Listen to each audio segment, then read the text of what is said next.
Could the BRICS be on the verge of establishing a grain market monopoly? The current BRICS countries control more than half of the world's grain production and are actively pursuing strategies that could radically reshape the global trade and food security landscape. A move that could shift global economic power and impact the food security of nations around the world. The warning doesn't come from the usual voices in Washington or Brussels. It comes from the BRICS themselves. On February 10 and 11, the BRICS Working Group to research competition issues in food markets met in Cairo, Egypt. The meeting was jointly organized by the Egyptian Competition Authority, the Russian Federal Anti-Monopoly Service, and the BRICS International Center for Competition Law and Policy. Thus, questions were raised. Will we see food justice or just new masters? Can BRICS build a food system that works for everyone? We will shed light, explore the facts and future scenarios. In the end, you will have the knowledge you need to understand what is really at stake for your wallet and the global order. To really grasp the potential rise of a BRICS grain market monopoly, we need to take a hard look at history. The global food system wasn't built on fairness, it was built on power. Think back to the colonial era. Regions like British India were forced into externally dominated commodity production.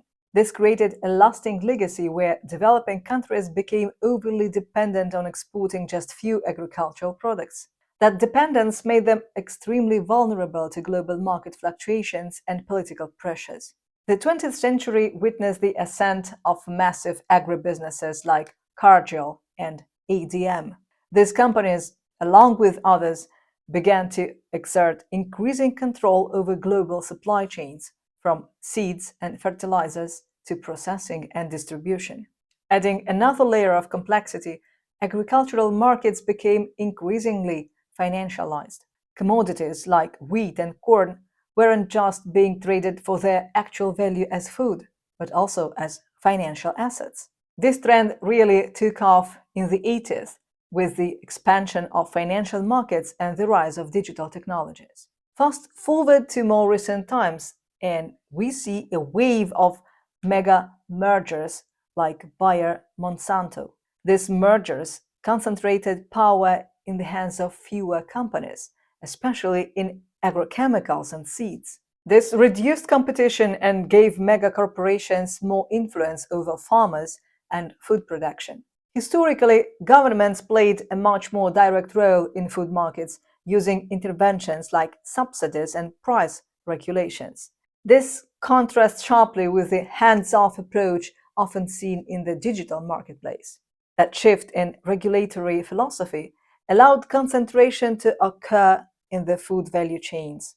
Today, numerous expert reports are sounding the alarm about increasing concentration in the global food value chain. The 2023, the United Nations Special Reporter on the Right to Food highlighted that a handful of corporate actors have accumulated excessive power. These actors benefit from free trade rules and export-oriented policies, ultimately destabilizing the entire global food system. All these historical factors paved the way for the situation we face today. So, what's happening right now that makes people worry about a potential BRICS grain monopoly? One of the most significant developments is the creation of the BRICS Grain Exchange, officially established in 2024. The goal is to allow member countries to trade in their own currencies, bypassing the US dollar and Western financial systems.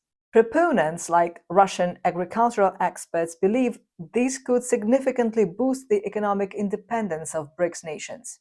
This exchange could make trading among BRICS nations easier and create a more stable trading environment. It is crucial to understand the scale we are talking about. The BRICS countries, especially Brazil, Russia, India, and China, collectively account for a substantial share of global grain production. In 2024, Russia's grain production fell by 14% year-on-year to 125 million tons due to lower harvests. But despite the bad harvests, Russia remains fully self-sufficient in many staple items. However, Brazil reported record grain production, with 322.3 million tons forecast for the 2024-25 season, including 128 million tons of corn.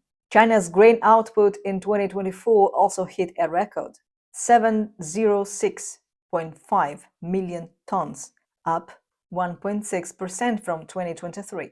With expansion into new partnerships, the BRICS Grain Exchange is positioned to control a significant slice of global food trade. Global grain production in 2024 is projected to reach a record 2.31 billion tons, even after a downward revision of 10 million tons due to adjustments in wheat and corn outlooks.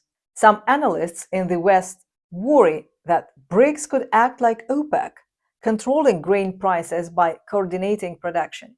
Others argue that this comparison doesn't hold up because crop production is seasonal and influenced by many external factors. Another critical factor is the increasing role of digital platforms in agricultural trade.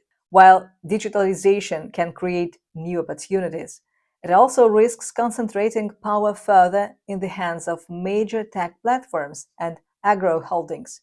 The Covantis platform used by the ABCD Group, Archer Daniels Midland, Bunch, Cargill, Louis Dreyfus Company, as a prime example. In 2023, this platform handled a massive share of grain exports from major countries: 76% of grain exports from Brazil, 53% from the United States, 34% from Canada, and 51% from Argentina. This level of control raises questions about market access and fair competition. Anastasia Nesvetailova, Director of Macroeconomic and Development Policies at the United Nations main agency for trade and development, has highlighted the financial dynamics of the ABCD Group. Their profits increased significantly between 2020 and 2023, even though their global market shares remain stable. This raises questions about how these companies generate these super profits. Nesvetailova also warned about the blurred lines between hedging and speculation, which could lead to financial instability and artificially inflated prices. Western sanctions on Russia add another layer of complexity. By trading in their own currencies, BRICS nations can potentially bypass these sanctions and create a more stable trading environment for themselves. Critics like the European Union have responded by imposing tariffs on Russian and Belarusian wheat imports.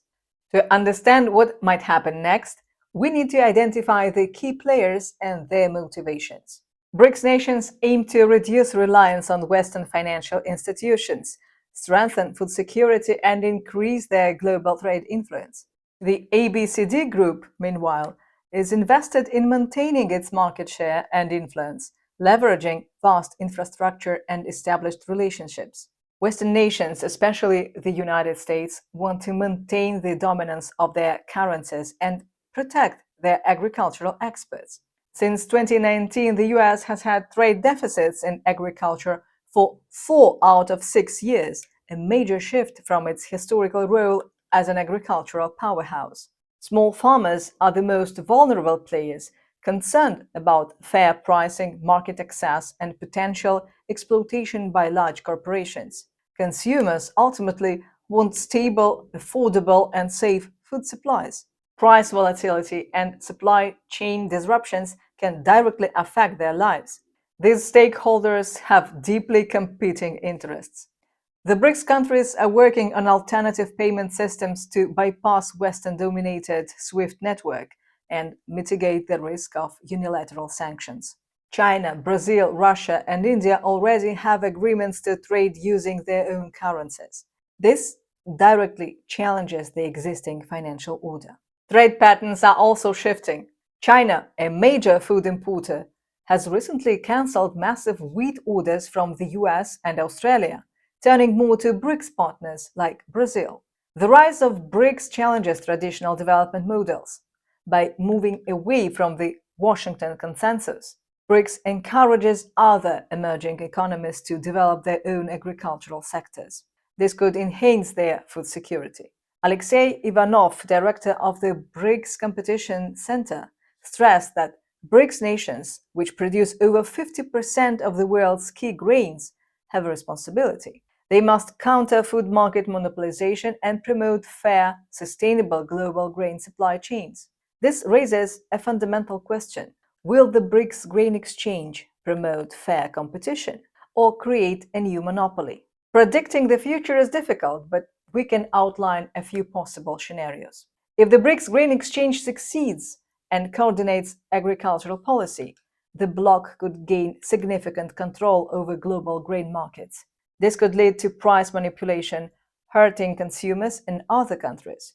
Smaller players might struggle to compete, reducing innovation and consumer choice. Alternatively, the rise of BRICS could foster a more balanced global economy with multiple centers of power.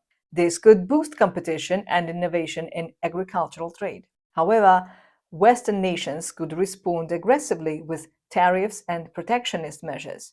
This could trigger trade wars, raising prices and disrupting supply chains. At the same time, technology could concentrate power further among large corporations. This could worsen existing inequalities. Finally, JP Morgan predicts the rise of regional trade zones.